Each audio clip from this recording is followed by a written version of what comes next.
Everyone thought he was a lonely orphan, but his life changes when his childhood crush turns out to be a super dangerous spy and marries him. Asano was a happy young boy, but everything changed one day when his entire family got killed in a tragic car accident. He was the only one who was able to survive with scars and bandages. This scares him so much that he refuses to make any friends because he can't bear to see them get hurt. The one person who decides to stick by him is his childhood friend Mutsumi Yozakura, who is the only person he ever talks to. Several years have passed by since then, and they have both entered high school, but even after a month of being in the class, he refuses to make any friends. A small group of 3 guys constantly ask him to hang out and to be friends, but he keeps rejecting them every single day, whereas Mutsumi has gotten friendly with everyone and has become a high school idol who is every guy's crush. She walks over to Asano and sits down with him to eat food and tells him to go out with the boys sometimes as they seem friendly, but Asano refuses to make any friends and instead turns it around, claiming that if she wants to be so friendly, why didn't she go out with the 3rd year who confessed his love for her? She tells him that she was not interested and takes out her lunchbox, but just as she was about to feed him, Hiza, who is the vice principal of the school, intercepts the bite and starts eating it. Asano is surprised as he never heard him coming, while an annoyed Mutsumi tells him to go away. He tells her that he can't stop himself from having her tasty home-cooked food, but decides to leave before telling Asano to meet him in his chambers after school. Later that day, Asano heads over to his office, confused about why he wants to meet with him. He enters the room and is greeted by Hiza, who has prepared tea and asks him to sit down. Asano is extremely uncomfortable because of how close Hiza is sitting, but is shocked when Hiza starts asking about Mutsumi and why is he so close to her. He starts feeling weird, while Hiza starts showing him pictures of Mutsumi ever since she was a 3-year-old child, which is very weird as they have only known Hiza for a month. He continues telling Asano about how hard it is to keep boys off of her, and how he had to beat the crap out of the 3rd-year guy before he promised never to look towards Mutsumi again. Alarm bells start ringing in Asano's head when suddenly Hiza takes out a knife and puts it at Asano's throat in a swift movement, telling him to say his prayers. When everything seemed lost, a white-haired girl enters the room through the window, stopping him and uses a flashbang to escape alongside Asano. He wakes up a while later in the evening and finds himself surrounded by a bunch of unfamiliar faces. His social anxiety kicks in and he starts running away into the wall, confused about where he is. But Mutsumi tells her not to worry as these people are all her siblings and he is in the Yozakura house. She introduces everyone, as the white-haired girl is called Fuda, the green-haired guy is Shinzo, the pink-haired girl is Shin, the furry is named Kengo, while the buckethead is named Nana. She tells him that they are a family of spies and feels relieved after finally telling him the truth after hiding it for 10 years. He starts freaking out, but she tells her not to worry as spies are very common nowadays, and you can even book them online. He still thinks it's a prank and grabs a gun from Shinzo thinking it's a toy, but it ends up shooting, which scares the crap out of him as his whole life turns upside down in a matter of minutes. Fuda tells him that they are freelancers and actually have a 4.8-star rating on Trustpilot for completing their job. Kengo tells him that Hiza is the oldest sibling who stays the most in the limelight in the spy magazines and is responsible for boosting the image of their family so much. Fuda tells him that Hiza is the best spy in the entire family and apologizes on his behalf for endangering his life.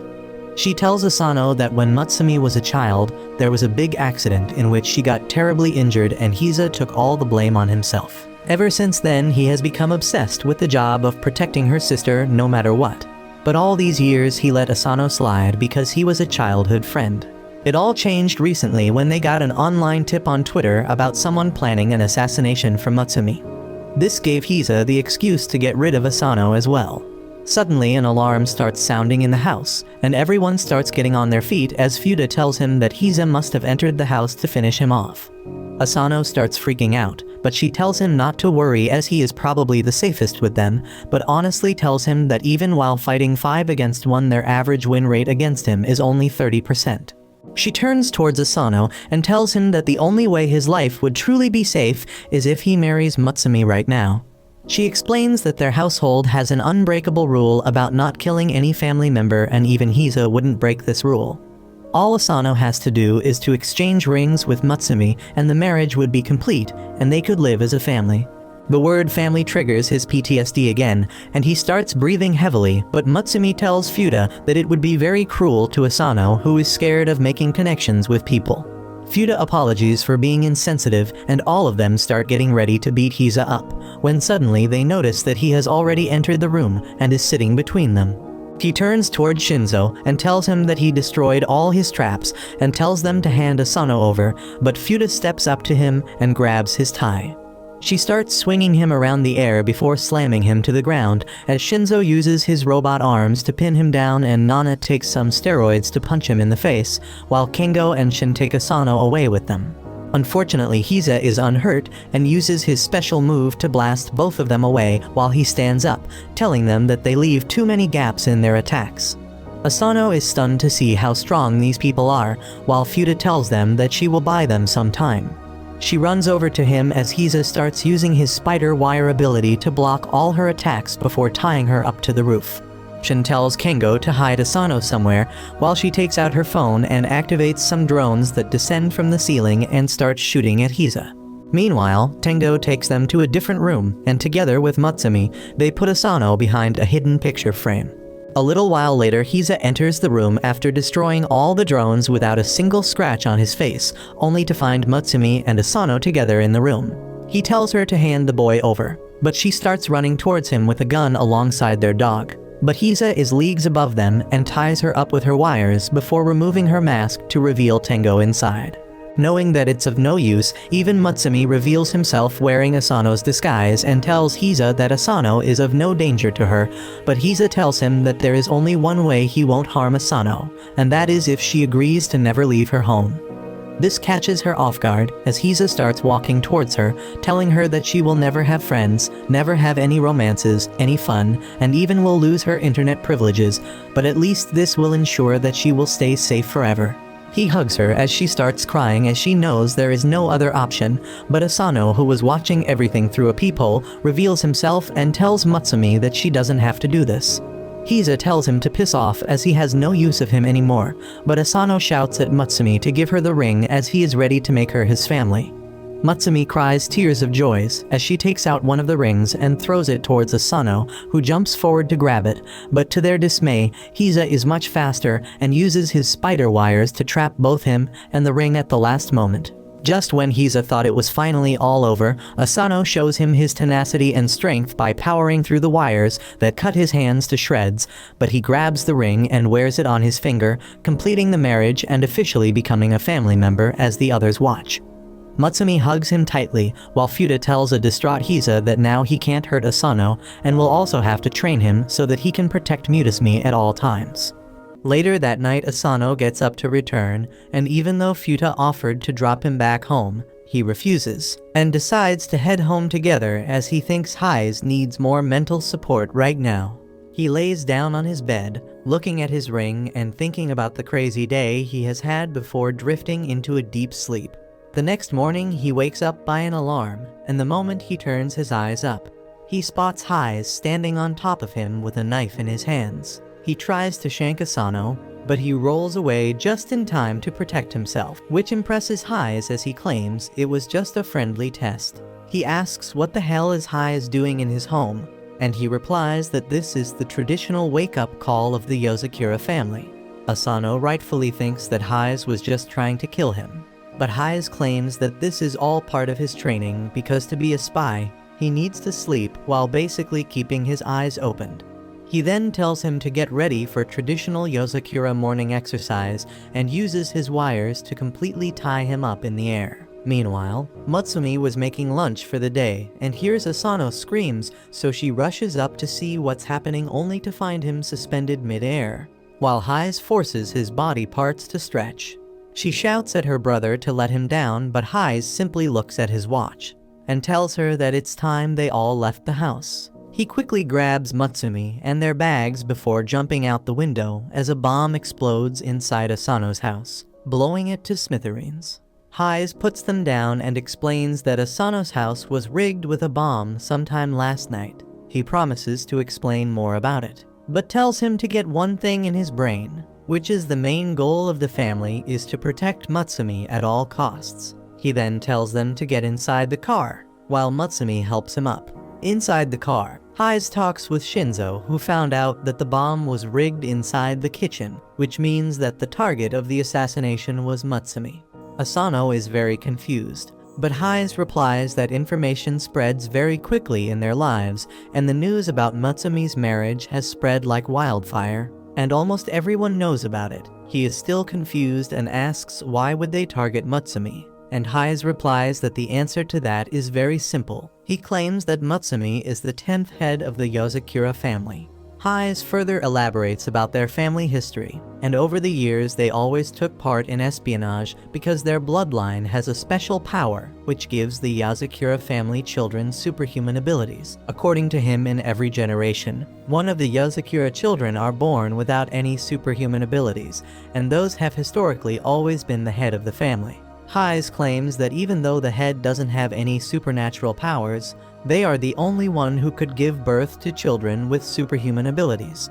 This means that without the head, the Yozakura lineage and its superhuman people will simply go extinct, and that's why Mutsumi is the legitimate head of the family and the only person who can keep their bloodline alive, and gets a bit pissed off at the fact that such a loser ended up marrying her. Because their family is so old and famous, they have tons of enemies that want to eradicate the Yozakura family, and the best way to do it is to get rid of Mutsumi. While he was saying this, a car approaches behind them, and some people load and shoot a rocket launcher at them, which the driver manages to dodge in time. Asano gets scared, while Hise seems completely chill, while their car gets shot at by multiple machine guns. He tells him not to worry as the car is bulletproof and tells the driver to go faster. The enemies give chase and take out a heavy-powered machine gun and start shooting at the limo. While Hise calmly drinks his tea, Mutsumi tells him not to worry as their pet dog Goliath is the best driver around, which freaks him out even more, while the enemies shoot rockets at them. The sharp turns end up spilling Hise's tea, which pisses him off, so he jumps on the roof and simply uses his wires to block all the bullets while the rocket guy shoots another RPG at him, which gets utterly destroyed by his wires. After styling on them, he throws his wires and cuts the pursuing vehicles to shred, making them explode, and comes back inside as if nothing happened. He tells him that he has married Mutsumi, which means it is now his responsibility as well to protect Mutsumi at any cost. He hands Asano a gun and tells him to kill anyone who he suspects and shows him the Twitter account of the person who rigged the bomb at his house. According to Hise, he is one of the best bombers alive and is incredibly dangerous, but one flaw in him is that he is addicted to social media and basically exposes his plans himself. He tells Asano to take care of Mutsumi for the entire day as he has to attend to another job, and threatens to kill him if she even gets a scratch on her. During the pee period, he ends up getting a notification on his phone as the bomber tweets that the second bomb has been set already. He looks around and spots a shadow moving through the corridors, so he immediately heads inside towards the infirmary where the nurse asks if he wants anything, so he simply moves away. Back inside the class, he watches Mutsumi during the lunch break as she talks to her friends when suddenly he gets the notification that the third bomb has been placed as well. He looks around defeated and realizes how hard Mutsumi's life is. While he was deep in thought, the three Gus walk up to him and offer him some chocolate, which to their surprise he readily takes and eats. This shocks them as they ask what happened to him, as he wouldn't even speak to them before. Asano totally forgot about his social anxiety, but it starts creeping back in and he blacks out. He wakes up in the infirmary being overlooked by Mutsumi, who asks whether he is fine. He thinks about how nice she is and asks whether she is sure he is the right person for him. He claims that even after being childhood friends, he never knew about her family or the fact that she has to fight to survive each and every day. Hearing this, Mutsumi gives him a karate chop to the head, telling him that he is wrong and that he is the one who entered such a crazy family like his, and in truth, she always wanted to marry him. This relaxes him a bit when he suddenly spots a bomb placed on the ceiling of the room about to go off. The bomb explodes with a loud bang, destroying everything inside the room. But Asano manages to save Mutsumi by hiding beneath the couch. He realizes that the bomber is much smarter than they gave him credit for, and he was putting out updates on Twitter to distract Asano and making him focus only on Mutsumi. He removes his coat and sure enough, there is a small bomb attached to his shirt about to explode. He realizes that the bomber knew Asano would stay closeby, so he used this to his advantage and basically made a bomb out of Asano, knowing that it would definitely hit Mutsumi as well. Realizing he doesn't have much time, he decides to sacrifice himself to save Mutsumi and jumps out the window, accepting his death, but to his surprise, Hise saves him at the last moment as he hangs by the wires. Hise commends him for his actions and tells him that his job got over quickly, so he came to check on them. Asano looks at the bomb to realize that one of the wires got inside the bomb and stopped its timer, saving Asano from certain death. Hise tells Asano that they are family now and family comes first. He promises that even though he hates Asano for marrying her dear sister, he would still give his life away to make sure Asano stays safe. He pulls Asano back inside, and while playing with the bomb, he tells them that their job isn't over yet. Just then, the other siblings also arrive in the room, and Shinzo delivers a handcuffed bomber on Hise's feet. Hise ties him up with his wire alongside the bomb and throws him out into the sky, where the bomber explodes in a fantastic show of fireworks, while the Yozakura family alongside Shinzo watch it from the couch. The next morning, Asano wakes up after having a nightmare in which he watches helplessly as Mutsumi gets kidnapped. After waking up, he feels a little groggy and ends up stepping on to the tail of the doggy, who gives him a nice love bite on the arm. He comes down and is immediately patched up by Mutsumi, who apologizes for the actions of the dogs and starts playing with it very cutely. This reminds him of how sad his dream was, and to make sure it never becomes the reality, he goes up to Futa and begs her to train him so that he can become stronger. He claims that he wants to be able to protect Mutsumi from every danger, as even last time he was barely able to save her by luck and would have died if not for Hise. She tells him that he is naive if he thinks that he can become strong so quickly and shows him her strength, while explaining that she started training in all the different forms of martial arts when she was just 3 years old, and went on her first deadly mission at 6 years old. This means that even for someone with Yozakura genes, it took 3 years to master the martial arts, but it would be much longer for a normal person. She tells him that he is naive if he thinks that he can become stronger just on the basis of his emotions, but is willing to give him a chance. She asks him whether he is willing to get into the Yozakura all-out training program, which is probably the fastest way anyone can get stronger. He gets excited, but she tells him to hold his horses, as she puts the condition that he has to stay here in the Yozakura household for a complete month, and only then his real training will start. He thinks it would be super easy as he just has to stay here, but the moment he gets up, a trapdoor activates, and he only barely manages to grab the edge as he looks down to see sharp spikes beneath. Futa comes to him and claims that she forgot to tell him, but the entire Yozakura household is rigged with deadly traps for spy training, so it's not going to be easy.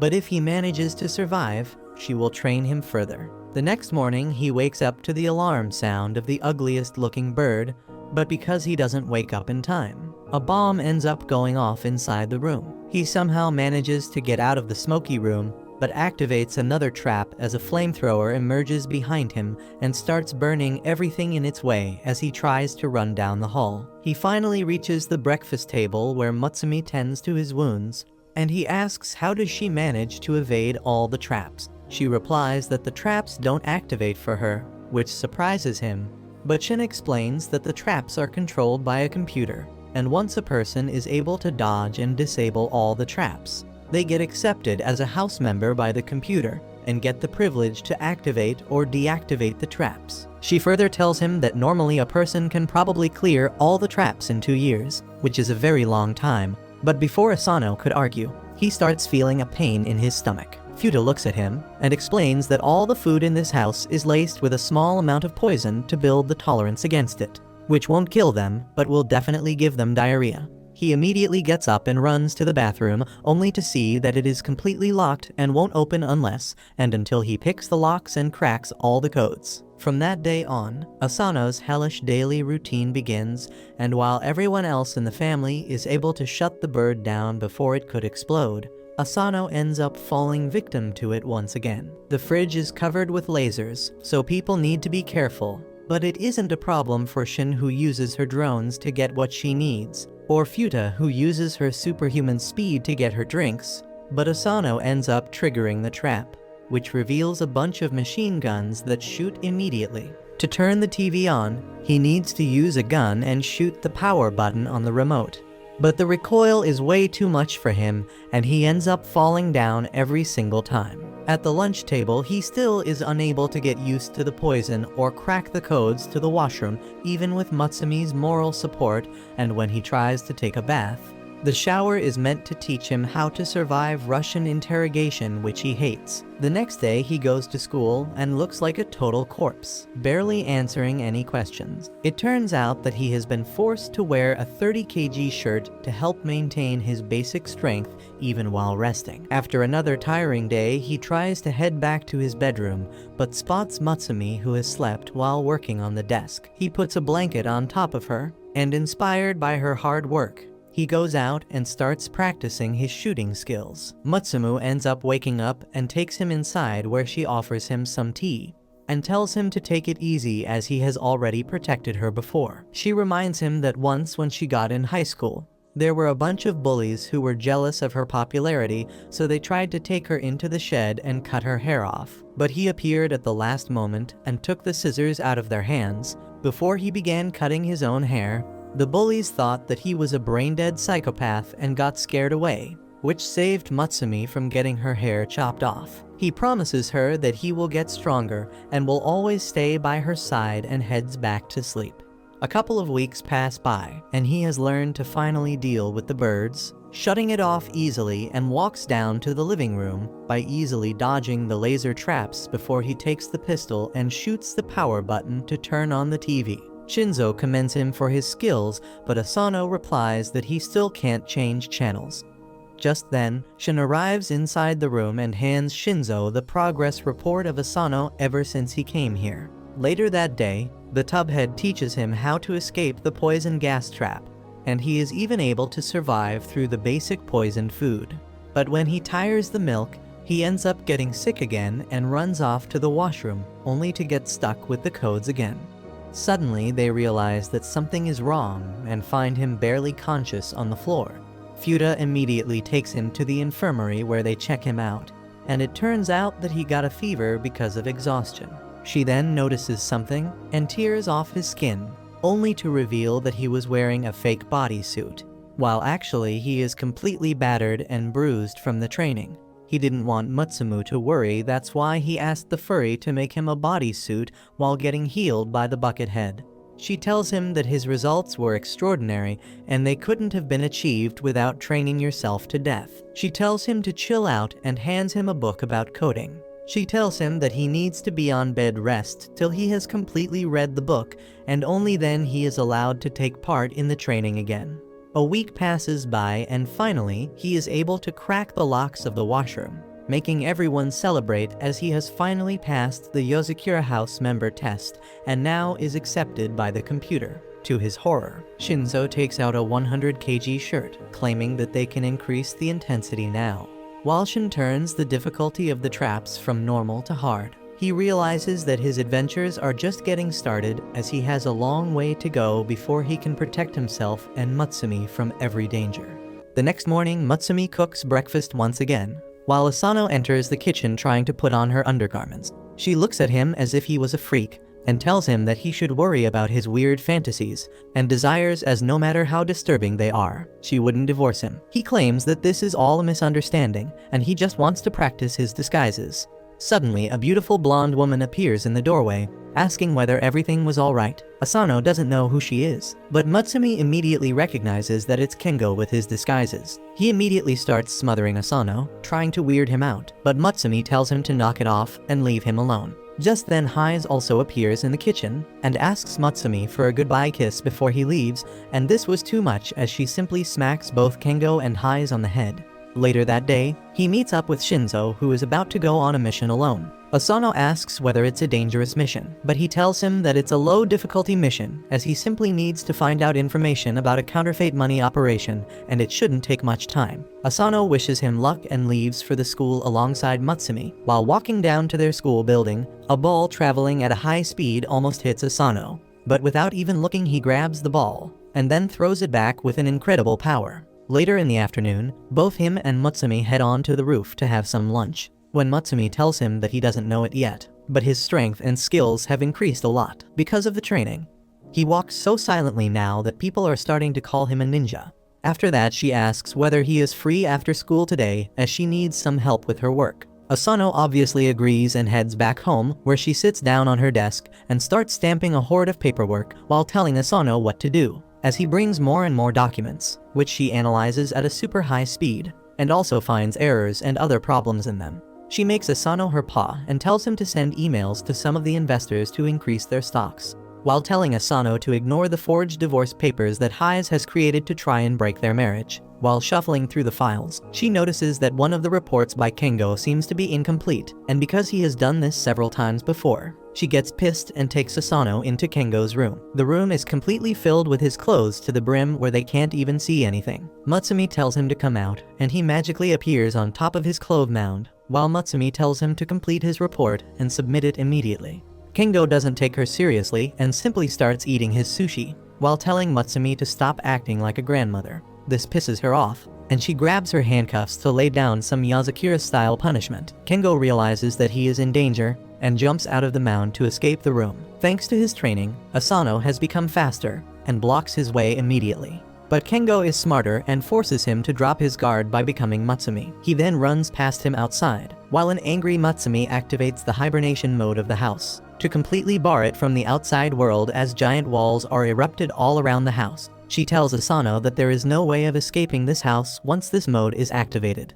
Meanwhile, Shinzo crawls through the air vents as he spots the giant operation being run by a millionaire who has already put 60% of his counterfeit currency in circulation. He travels through the ducts and realizes that these people are working with a highly intelligent person who designed all these safety measures. He puts on his Apple Vision Pro, and unlike in real life, his glasses are actually useful as he is able to see through the containers to find a bunch of fake money. He drops down the hatch to find a secret case, which he is able to hack, and gets the framed picture of a note, which might be very important. Before he could do anything though, an alarm is sounded and he starts running away. Back at the Yazakura house, Matsumi starts checking all their rooms one by one. She goes into her room where she uses an infrared device to check for his signs, but doesn't find anything. Asano is awed at the amount of hobbies she has, as he looks at the painting she recently made. They then head over to Shin's room, who is busy playing a physical game which she is not very good at. They then head over to the Buckethead's room, who tells them that he will explode Kingo if he sees him. They finally head over to Hise's room, only to find the entire room covered with Matsumi's pictures. Asano wonders whether Kingo could have escaped, but Matsumi tells him that it's impossible with the house on lockdown. Suddenly, all the other siblings meet up with Matsumi and Asano asking whether they were able to find Kengo. When suddenly Asano hears something and turns around to see Kengo's face on Mona Lisa, as it turns out that he was hiding in the picture frame. Kengo immediately runs away and around a corner, while Asano follows him, but suddenly screams as he falls down. Matsumi runs over to check on him, and finds him on the ground rubbing his head, as he claims that Kengi threw the frame at him and ran inside the cavity in the wall. Matsumi shouts loudly, claiming that he must have found a way out of the lockdown made, and angrily makes her way back to Kengo's room, claiming that she will remove the lockdown soon. As soon as Asano enters the room though, she immediately handcuffs him and claims that she is not as stupid and knows that Kengo is impersonating Asano right now. She claims that there is no way to escape the lockdown, so Kengo must have switched places with Asano and hid him, in the hopes that Matsumi will release the lockdown, after which he could run away. Kengo accepts his defeat and removes the mask, and together they start looking for the paperwork she needed. Later that day, Asano eats the curry made by Matsumi, which is very tasty, so he asks for the secret ingredient, and Matsumi replies that it's cyanide. Asano immediately starts feeling sick, and excuses himself to pick up a call. He picks the phone only to find Shinzo on the other end, screaming at Matsumi for help. They get on a video call and Shinzo cries that he ended up getting in a gunfight, but he didn't expect so many guys, and now all his bullets are over, and he has no weapons. She tells Asano that Shinzo is an extremely good spy, but he only depends on his weapons, and if he doesn't have a weapon, he becomes a super big wimp. She asks whether Asano can take his weapons to him, and he immediately agrees. He dresses up and carries a small bag as he enters the highly secure building and starts walking through the corridors. Unfortunately, he is not fast enough and gets caught by a guard who puts a gun to his head. He remembers his training and pushes the gun back before grabbing the arm in a lock as he pummels his face with his elbow. Hearing this, a bunch of other guards arrive at the scene. He slams one in the face with his knee, but gets caught by the other guard. The third guard tries to stab him, but his clothing protects him, as he punches him away before breaking the last guy's nuts to secure a victory. To his surprise, another guard arrives, so he quickly grabs his gun which Shinzo gave him, and uses it to shoot a massive electric bolt at him, which incapacitates him immediately. He finally finds Shinzo, who immediately holds on to him for dear life, and thanks him for the guns which he keeps rubbing against his face. Suddenly some more guards enter the room, but Shinzo's personality changes as he gets up and shoots all the guards within a split second before giving Asano the framed note. He exits the room and deals with all the goons with extreme ease as he shoots all of them down, before throwing a grenade at the last group and shooting it mid-air. He then takes Asano as they start exiting the building, but Asano ends up getting shot in the leg by a sniper. He falls to the ground as he starts bleeding out, while the sniper tells Shinzo to drop his weapons. Shinzo follows the commands to make sure Asano survives and drops the gun. But Asano remembers that Shinzo can turn anything into a weapon, if it has a good grip, so he throws a fork at him, which he grabs and shoots it at the sniper's barrel, causing it to misfire. This gives him enough time to grab his gun and shoot the adversary, saving Asano's life. By the time night falls, Shinzo starts walking back while carrying Asano on his back as he thanks him for saving his life. Asano thanks him back, saying that he would have been dead if it wasn't for Shinzo saving his life from immediate death. Meanwhile, a hobo enters another facility and beats every single guard there with a hammer, asking them for the location of their leader, but they all refuse to give away the location, so he bludgeons them to death as he takes out the picture of his next target, which turns out to be Asano. Several days have passed by since the freaky shootout incident at the factory with Shinzo. Asano's leg has healed quite a bit, and the new spy family member Asano walks down a street by the side of a lonely road. It is dark already, but he has a bright look on his face while talking to Mitsumi on his cell phone. She is telling him the backstory about a special Ferris wheel in their city. Legend has it that a long time ago, a couple had gotten into a horrible argument with each other, which quickly turned into the biggest fight they had ever had. But after going on the Ferris wheel, they forgot all about their argument and fell in love again. Ever since then, it has been called the matchmaking Ferris wheel. Asano giggles at the silliness of the story, and she continues to tell him that she would also like to spend a day with him there on their next day off, riding the Ferris wheel, since the rumor is that any couple that watches the sunset together from it will be happy together for a long, long time. He blushes a little as she continues talking, but her voice trails away into the background as he sees a white sedan pull up next to him on the side of the road. He watches intently as a man emerges from it. He is dressed shabbily in gray clothing and his hair covers most of his face, but Asano stands there and stares as the mysterious but scary-looking man turns around slowly and makes eye contact with him. Mutsumi notices that he isn't replying to her anymore, so she calls his name. But in a serious voice, he tells her he needs to hang up now and keeps the phone away. The man from the car walks in his direction and uses Asano's name to confirm his identity. Asano is a little freaked out by this stranger, knowing his name, and continues observing him as the man puts his hand in his coat and slowly pulls out a police ID card. He introduces himself as Hoto and says that he is a police officer from the Koizumi precinct. Without any further explanation, he asks Asano if he would mind coming with him to the police station for an interrogation. Without much choice to refuse, Asano complies with him and goes to the police station, where he is taken into a dark interrogation room with only one small light bulb providing light. Without wasting any time, Hoto pulls out a laptop and shows him a photo that was found on the dark web. It showed Asano from the fights that happened a couple of days ago. Seeing the photo, he is shaken to the core and his face goes completely pale as he realizes the photo is available for anyone on the internet to see. The Yuzakura siblings had assured him that they are very careful in covering up all the secret activities and missions that they engage in. So how had his photo reached the dark web? Hoto continues showing him more images which clearly show Asano using illegal firearms, breaking in and entering private. being involved in the car chase on public roads where Mitsumi's pet was driving the car, as well as being present when the ceiling bomb was detonated at his school. Asano thinks to himself that he wasn't actually behind half of these incidents, but he keeps his mouth shut when Hodo questions him and accuses him of all the crimes. Hodo goes on to tell him that he has had enough experience to know that a teenager cannot be solely responsible for such mega activities. So it is surprising that there is no photo or video evidence of any of his co-conspirators. He believes that Asano is working with a secret organization who partake in these activities on the down low. The police officer promises him that if he gives the valuable information, they will reduce the extent of his punishments for helping the police. He keeps forcing him to give up any secrets he knows and expose the people who he is working with. But Asano knows that snitches get stitches. He thinks of the Yozakura siblings, and with a fierce look in his eyes, he declares that he does not know anything at all. Hodo tells him to calm down and think it over carefully. He then pours him a glass of water, and without even trying to hide it, he opens a packet and adds a white powder-like substance to the glass. Asano watches him, and Hodo tries to cover up his actions by saying that it is just added minerals and nothing sus at all. However, the boy immediately identifies it as a truth serum and refuses to drink it. What Hodo lacks in being discreet, he makes up for in simple force. And before Asano has the chance to react, he grabs his face and pours the liquid down his throat. Thankfully, after having trained with the spy family, he is able to pull out the liquid into one giant bubble and spit it out of his mouth. When Hodo sees that the truth serum does not work, he directly resorts to violence by pulling out a hammer and smashing the table. Asano's reflexes kick in, and he is able to quickly move out of the way and falls onto a bag nearby. He sees a red liquid flowing out of it and assumes it is blood as Hodo confirms his fear and tells him that is a drug dealer who he recently unalived. He goes after him again and pins him to a wall with the hammer still in one hand. After giving him one more chance to give up some information, he begins to bring his hand down to bash up Asano, but Asano pulls away his hand and the wall gets smashed instead.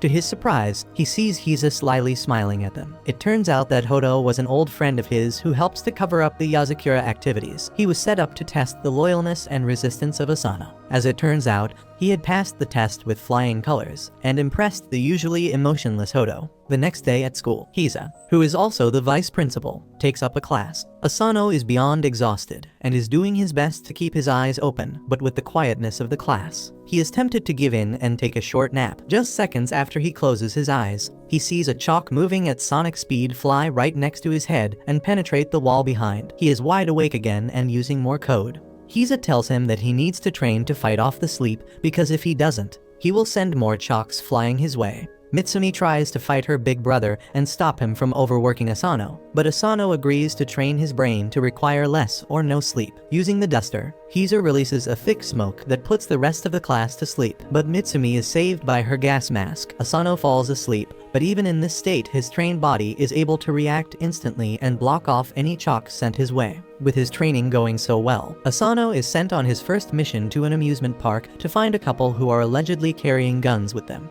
He is tasked with discreetly uncovering them and taking away their weapons. As he sits at the park, Mitsumi appears and tells him that she will be joining him for the mission. He is thrilled to have her there and hopes that he can have a good day with her so she will see him as a good husband. They see three suspicious couples and one by one follow them on the various roller coasters and games. Asano keeps noticing a lovey-dovey couple dressed in matching clothes who keep doing romantic things for each other. He tries to take inspiration from them and picks up a rose to give Mitsumi. The first two couples turn out to be harmless, so they stalk the final couple dressed in suits in the restaurant. Mitsumi gets up to buy them drinks and Asano notices the man pulling out a box from his coat. He pulls out his own gun to get ready for a fight, but it turns out the man was simply about to propose and it was just a ring in the box. Asano is about to be relieved, but just then he hears loud fighting happening between the lovey-dovey couple. They are throwing insults at each other and the boy walks away from the table.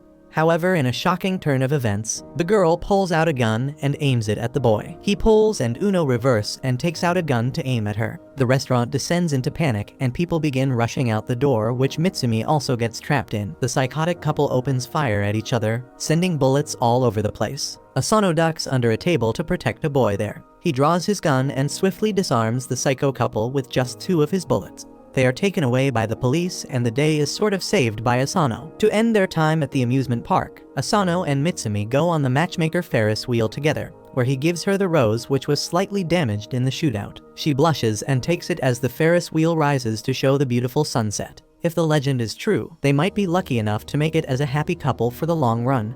A couple days pass by, and it turns out that some person has been trying to hack into the household files about all the members of the family for the past 4 days, and Shin has been trying to repel the cyber attack without sleeping for even a little bit. After a while, she is finally able to trap the hacker into a reverse hacking procedure. But the hacker uses the age-old trusted method of pulling the cord out to protect herself. Shin thinks that she has finally defeated the hacker. But it turns out that the hacker seems to have gotten most of the files about Asano anyways. Shin finally takes a break and goes out of her room only to find Asano and Mutsumi getting ready for school. She tells them about how some hacker was trying again and again to get Asano's files, but she thinks that she was able to save it and has updated the system. Asano doesn't like the sound of it, as he thinks that trouble might be coming his way, but doesn't think much about it. Later, they move out of the house on their way to school, when suddenly Asano senses something wrong and pushes Mutsumi behind her, just in time to dodge some very sharp needles that hit the ground. He spots a slender figure behind the pole, and decides to make a run for it alongside Mutsumi. He tries to run through random alleyways, but can't seem to shake the attacker off, which forces him to face her. He gets ready with his stun gun as he looks down the alleyway, but the attack comes from above, which he is somehow able to block and pushes the girl away. The attacker seems to be excited at the fact that Asano is so powerful, and tells him that she loves him and wants to kill him. Mutsumi suddenly realizes who she is, and tells Asano that this spy's name is Kiri, who carries a bunch of needles around with her, and is known as the Manhunter. According to her, this woman stalks the men she ends up getting infatuated with and follows them after finally killing them with her needles. This seems to annoy the girl, who tells Mutsumi to never call her something vulgar like a manhunter ever again, or she will stab her in the eye. The girl seems to be swooning over Asano, as she claims that she saw him for the first time on a video in dark web, and ever since that day she has been completely smitten by him. She tells him that he is pretty famous in the underworld right now, as she pulls out a poster with the picture of Asano claiming that he has a $100,000 bounty on his head right now. She claims that this worries her as she suddenly throws some needles in the air, and a guy falls from above with a gun in his hand. She claims that a lot of people are after Asano right now to claim the bounty, but she isn't after the money and only wants to kill him for love. She tells him that she knows everything about him, like he never walks through a garden even in a mission, always tries to repair any damages, and even pays for the ticket before riding it when on a mission. Even Mutsumi agrees that this is pretty wonderful, while Kiri tells Asano to start living with her forever. He calmly backs off and tells her that he can't do that because he is married to Mutsumi and will never leave her side. Kiri starts crying at this, claiming that Mutsumi is just an ugly thought, and she must have brainwashed Asano into staying with her. This pisses him off, but he keeps his mouth shut as she tells them that she wants to kill Mutsumi and take Asano away. But Hise has told her not to touch even the hair on her head. This confuses them as Mutsumi asks whether Hise knows about all this. Kiri claims that no one can target anyone in the Yuzakura family without the knowledge of Hise, so she took permissions from him to kill Asano, and he didn't mind at all. In fact, he even gave her the security codes to his file, which is why she was successfully able to hack through all the data.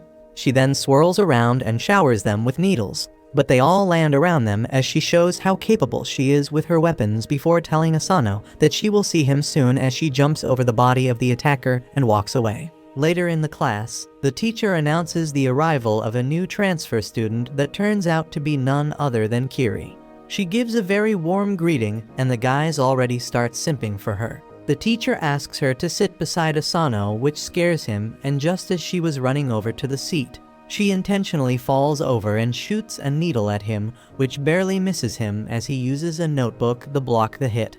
Ever since then, his days became a game of trying to dodge the needles and make sure he stays alive. Kiri covers his entire seat with poisonous needles, puts a needle in her pencil. This all becomes a habit to him, and while eating lunch with Mutsumi, he dodges all of them without even looking. Even after all this, the entire cat and mouse game starts getting to both of them as they get tired of all this. Kiri cries on the desk as Asano blocks another one of her attacks, so out of frustration, she throws a lot of her needles in the air that get stuck in all the classmates, knocking them out. She tells him that this technique allows her to control anyone, and she commands the entire class to subdue Asano. He doesn't want to hurt random innocent people and ends up getting captured while Kiri gets ready to finish the job. Thankfully, at the last moment, Matsumi intervenes and tells the stalker to knock it off. But before they could talk, the window opens and the assailant who Kiri knocked out before jumps in with a handgun and fires a shot at Kiri. Thankfully, Matsumi pushes her out of the way but ends up getting grazed by the bullet herself. This pisses Asano off, who pushes everyone from top of him and shoots a stunning bullet at the attacker, quickly dispatching him as he runs to check on Matsumi. Kiri seems to be confused at Matsumi for trying to save her, but she replies that she is glad that someone apart from her is able to see how great Asano is, and this makes her really happy. Soon she becomes inseparable from Matsumi and makes her new goal to kill Asano so she can have Matsumi all for herself. This bothers him, but Matsumi tells him to think of her as a little sister and nothing else. A couple days later, Shin ends up calling Asano in her room and claims that she wants to play some games with him, which will also be a part of his training. Matsumi tells him that Shin takes her games very seriously, and last time when Shinzo tried to play with her, he had to stay up 3 nights in a row before he simply got knocked out. Asano starts playing the game where Shin takes the lead and starts destroying the enemies, while Asano gets the hang of it. Soon they get to the final boss, which turns out to be a steam engine which needs to be stopped. They mash the keys as hard as possible, and soon are able to clear the level as the engine stops. Suddenly, the news comes up and a reporter exclaims that a train that was hijacked by some people containing hundreds of innocent lives just got stopped all by itself, and all the hijackers were found unconscious. This makes him realize that Shin simply converts real-life missions into games where there is no extra lives and no retries. This ups the pressure a little bit as they head off for the next mission, which turns out to be even more dangerous as a group of terrorists have taken a helicopter with the intent to 911 it into the nuclear power plant and create another Chernobyl. She tells him to try his very best as she starts maneuvering through the complex landscapes and attacks the enemies. Meanwhile, Asano is unable to find a way to move through the obstacles and keeps getting stuck to a point where he ends up glitching out and starts phasing through walls and doing all kinds of weird stuff. Shin ignores all this and starts making her way up to the final boss, and after jumping in the air, she delivers the killing blow to the boss, eliminating it entirely. Surprisingly, the match isn't over yet, as the terrorists had a plan B, and they initiate hundreds of drones all at once to destroy the power plant. Even Shin thinks that this might be out of their hands, but Asano uses his craftiness and revives the boss with a potion before using it to kill the hordes of enemies. They also get aided by Kiri, who joined from her own computer, and together they destroy all the drones, winning the game and stopping the terrorist attacks. Shin, however, is not pleased at the fact that Asano was taking advantage of glitches, so she forces him to play with her for 2 nights straight, after which he gets knocked out as well, wondering what his next mission will be. A couple days pass by, and one morning, while Asano was doing his GigaChad training as he did weighted push-ups with 500 kgs on his back, he gets a call from Nanao, who claims that he needs help. Asano asks what's up, and Nanao claims that he is currently on a top-secret undercover mission in an evil lab where scientists are trying to make bioweapons.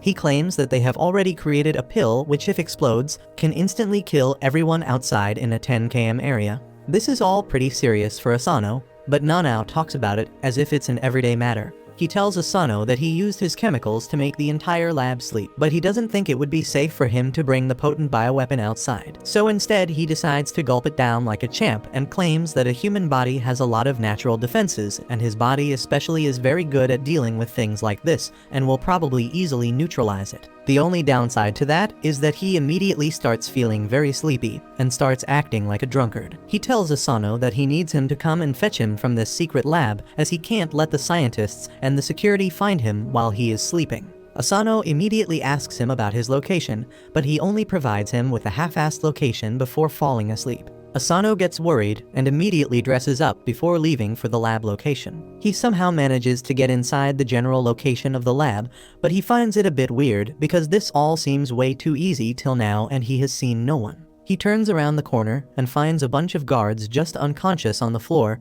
while he moves through the area with his gun pointed ahead. He T-ranks whether this is all Nanao's doing, but he doesn't think that this is the way Nanao does his job. He moves through the area when suddenly he hears a guard, but before he could deal with him, a weighted chain strikes the guard and knocks him out. Immediately, two young men come out of the shadows who seem to know Asano as they ask whether he is also here on a mission. The green-haired guy named Sui walks up to Asano and introduces his yellow-haired friend as Oga and claims that they both work for a government intelligence unit. Asano remembers hearing about these government spies who are supposed to be top class in their jobs, unlike many of the freelance spy groups.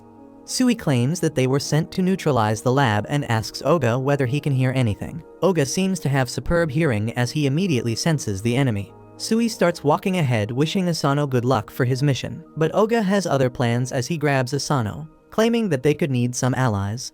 Asano doesn't know how to feel about this makeshift alliance, but he at least knows that they are not his enemies as they breeze through the guards, dispatching them with exceeding ease. They finally make their way through the inner lab and Asano immediately enters to find Nanao laying on the ground. He checks on him to find out that he is still alive, but seems to be in a bad condition when suddenly the chain flies towards Nanao. Thankfully, Asano instantly swats it away with his knife, which breaks on impact and also hurts his arm. He asks what's wrong with them, but Sui replies that they are sent here to neutralize the lab and have eavesdropped of his conversation with Nanao, which gave them the information that he has ingested the bioweapon, which makes him a threat itself who needs to be dealt with. Asano walks up in front of Nanao and claims that they will have to go through him first as he takes out his stun gun, while Oga tells him not to do it. Sui, however, is not this generous and uses the special thunder breathing that Zenitsu taught him to move through Asano with surprising speed as he slices through his gun and his body. Asano falls down to the ground as he starts bleeding profusely. Oga seems to be pretty pissed at Sui for this, but the green-haired lad tells him to keep his emotions in check as he walks over to kill Nanao. Asano collects whatever strength he has left and begs Sui to leave Nanao alone, but Sui has no such intentions as he takes out his sword. Suddenly, Nanao wakes up and tells them that he has already neutralized the toxins and they can check the results of his sweat on the test patch. He tells Sui that if he still intends to kill him, at least let him patch Asano first so he can live. Sui, however, seems to be calm and collected as he claims that if the toxin is neutralized, then their job is over and takes the test patch as proof before leaving him with an ointment to heal Asano. Nanao immediately heads over to Asano and tells him to keep his senses, but Asano is too badly hurt and gets knocked out. A couple of days pass by and thankfully he is alive, but also getting punished by Highs who strung him above candles as there has been an article about the Yozakura family getting defeated by the government spies, and the reporter also claims that this is the downfall of the family. This pisses Highs off, who also got review bombed on Google. But before he could do anything, Mutsumi and Nanao smack some senses in him and remove the kinky ball gag from Asano. Mutsumi tells him not to worry, but Asano claims that he deserves it because he let the Yozakura family down. Highs swings him around claiming that he can make it better by defeating the government spies and avenging his loss. He claims that they have special skills that make them the best of the best, and a battle of spies is about intel, so he needs to steal intel from them. The next day, Asano starts tailing Sui, who uses his sword to shred a delinquent's clothes before he walks near Asano and asks what he wants. Asano is shocked to find his cover blown so easily and honestly replies that he is here to learn from him. Sui claims that he doesn't really care and Asano can do whatever he wants. Immediately after, Sui leaves and starts walking at extremely high speeds, forcing Asano to run behind him. Asano tries to catch up to him by jumping through the crowd, but Sui simply uses his sword to unclothe him, after which he gets caught by the police for public exposure. The next day he tries to follow him again while on a train, but Sui does the same once again, forcing him away. The third day he hangs atop a building while Sui and Oga have their lunch, and after they are done, Sui again unclothes him before they walk away. The next day Asano is able to tail them till the evening when they are fighting with some ruffians.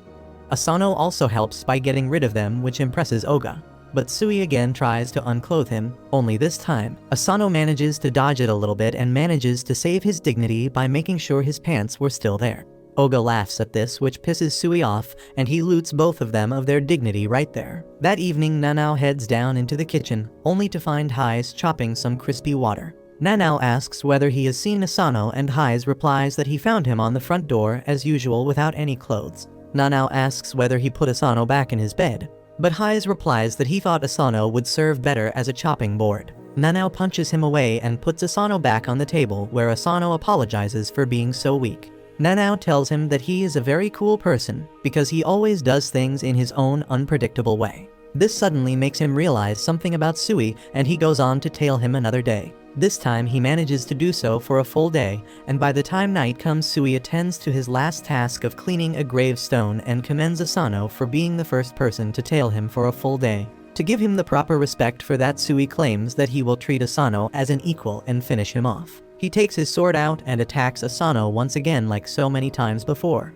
But this time Asano manages to grab his hand into a lock before throwing him up in the sky. He realized after getting slashed up so many times that no matter what, the first attack that Sui delivers is always towards the center of the body, which is a predictable habit. Sui manages to fall back on his feet easily, while Asano stands there as he still got slashed a little bit and starts bleeding. Sui commends him and tells Oga, who is trying to hide, that he can come out and treat Asano. Oga immediately patches Asano up as he finally gets over the hurdle in his way with the name of Sui. Soon everyone forgot about his defeat against Sui, but the spy newspaper picked up on his naked sightings and called him a pervert, which is a new problem that he doesn't know how to deal with, even though Mutsumi promises to love him even if he is a pervert. Couple days pass by when one morning Mutsumi asks Asano whether he could help her with an errand, and he obviously agrees. They start walking through a seemingly popular park as Asano wonders what errand might it be that requires him to carry so much stuff on his back as if he was a pack mule. She tells him not to worry and keep walking when they arrive near a bench where the familiar green-haired face was waiting for them. Sui gives them a curt greeting while Mutsumi asks how he has been.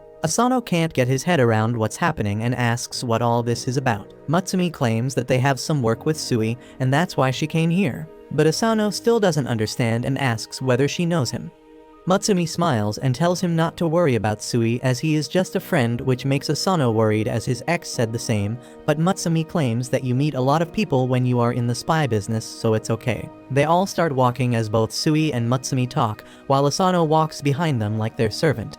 Soon they all enter a cafe-like establishment, which confuses Asano as he thought they were going on an important work outing, but he follows them regardless. Inside, the cafe looks like any other high-priced Starbucks knockoff, and like a white girl's with too much money. Sui starts ordering a coffee whose name I can barely pronounce. Asano is just as horrified while Mutsumi gets moist because of his coffee ordering skills. Soon the barista pushes a bunch of different buttons on the device in front of him when suddenly a trapdoor appears beneath them and they all start falling through it. Asano is left alone with the huge luggage to free fall, while Sui Princess carries Mutsumi as they start talking with each other. Sui welcomes them to the government spy building while Asano tells her to keep his hands off his bride. Mutsumi tells him not to worry as he is just a friend, which makes him realize that Mutsumi belongs to the street. Sui produces a cup of tea from his ass, and they both start drinking while he tells Asano to keep his eyes peeled forward as this might get dangerous. Suddenly, an arrow whizzes past his forehead, which is followed by a bunch of more arrows and darts, some spikes, and even high-powered lasers. Sui claims that this is designed to be a prevention measure against infiltrators as well as basic training. Sui calmly and elegantly wards off all the arrow and darts with his sword, while Asano tries to jump and dodge anything he possibly can. Soon Sui elegantly lands on his feet with Mutsumi, while Asano falls face forward on the ground. Sui immediately tells him that he should move away as a huge metal ball almost falls on top of him. But at the last moment, a woman intervenes and punches the ball into a million different pieces as Asano watches her in awe and disbelief as she asks whether someone as weak as Asano can actually protect Mutsumi. They all sit down, and it turns out that the entire bag that he was carrying was filled with sweets as they wanted to have a tea party here. The woman eats an entire cake while Sui takes small bites. But Asano is still not completely normalized as he watches them, unable to understand what's happening. Mutsumi finally explains that the woman is named Rin, and she is the classmate of Hai's, but they never liked each other and were always at odds. The one thing that they both seem to share, however, is their love for Mutsumi as she starts coddling her before moving over to Asano, claiming that she wanted her married to a strong man who could protect her without fail. She tells him that Sui explained their encounter and called him a turd face, but Sui corrects that he called Asano a dirtbag who is extremely weak for a spy. Mutsumi, however, comes for his defense and tells Rin that even if he might not be as experienced, his soul and will is just as strong as Hai's. Before they could do anything else, though, the walls start shaking and break from one side entirely, and from the fallen debris and dust, Hai's walks with his suit. angry at them for stealing Mutsumi away without his permission. Rin steps up and starts walking towards him, as she tells him to come later as they are having a tea party, but Heize has heard enough and tries to slash her with his wires. Fortunately for Rin, she is strong enough that a single punch of hers completely demolishes his wires, but they are both hell-bent on fighting each other. They get ready and the fight starts as they start trying to attack, block and counterattack all at the same time with such quickness that Asano could barely see their hands moving, just by the intensity of the fight. The entire facility starts breaking down, and a red alert is alarmed for the employees to immediately evacuate the area. Mutsumi tells Asano that it happens every single time, which shocks Asano, while Sui tells them to stay back as he will try to break their fight off. He jumps in with surprising quickness with his sword drawn, but he is no match against these monsters who immediately use their abilities to swat them away as they continue their fight. Suddenly, Mutsumi jumps ahead and stands in between them.